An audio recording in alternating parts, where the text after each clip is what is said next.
सवाल है, एक चालक पर सामान्य अवस्था में 5 इलेक्ट्रॉन अधिक हैं।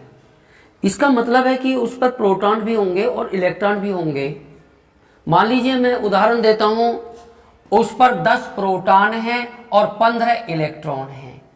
इससे क्या पता चला कि इस पे जो अधिक कितने हुए, 5 इलेक्ट्रॉन ज्यादा हुए, क्योंकि आप जो 15 है 10 प्रोटॉन और 10 15 को लिख सकते हैं 10 इलेक्ट्रॉन प्लस 5 इलेक्ट्रॉन। आप इस तरीके से समझ लीजिए, प्रोटॉन प्लस के 10 और इलेक्ट्रॉन माइनस के 10 है ना, और प्लस के 5 इलेक्ट्रॉन है, ये प्लस और माइनस खत्म हो जाता है। अगर प्रोटॉनों और इलेक्ट्रॉनों की संख्या बराबर होती है तो आवेश कितना आएगा, 0 है ना, कोई आवेश नहीं होगा।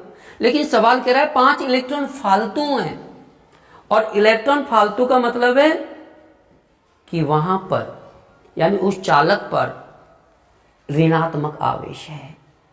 तो एक जवाब तो ये हो गया कि उस चालक की प्रकृति बताओ, आवेश की प्रकृति बताओ, तो आवेश की प्रकृति होगी ऋणात्मक, क्योंकि इलेक्ट्रॉन पर ऋणात्मक आवेश होता है, और 5 इलेक्ट्रॉन ज्यादा होने की वजह से ऋणात्मक आवेश हो गया।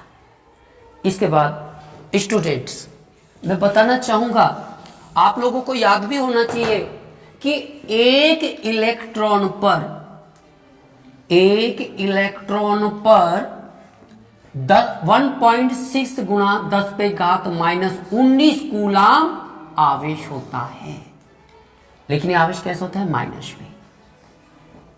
जब अब कह रहा है आवेश की मात्रा बताओ, जब एक इलेक्ट्रॉन पर 1.6 गुणा 10 पे घात -19 कूलाम आवेश है, तो 5 इलेक्ट्रॉन पे कितना होगा, 5 गुणा, अर्थात इसमें क्या कर देनी है हमें, 5 की गुणा। तो आप हिंदी से कह सकते हैं 5 इलेक्ट्रॉन पर जो आवेश की मात्रा है वही चालक पर आवेश की मात्रा होगी। आवेश की मात्रा आप गुणा करेंगे 1.6 में 5 की तो 8 आ जाएगा, 8 आ जाएगा, 16 और गुणा 10 पे घात -19 कूलाम। इन तीसरे आप कह सकते हो कि चालक पर 5 इलेक्ट्रॉन फालतू होने की वजह से उस चालक पर जो आवेश होगा वो 8 गुणा 10 पे घात -19 कूलाम होगा, और वो ऋणात्मक होगा। That's answer.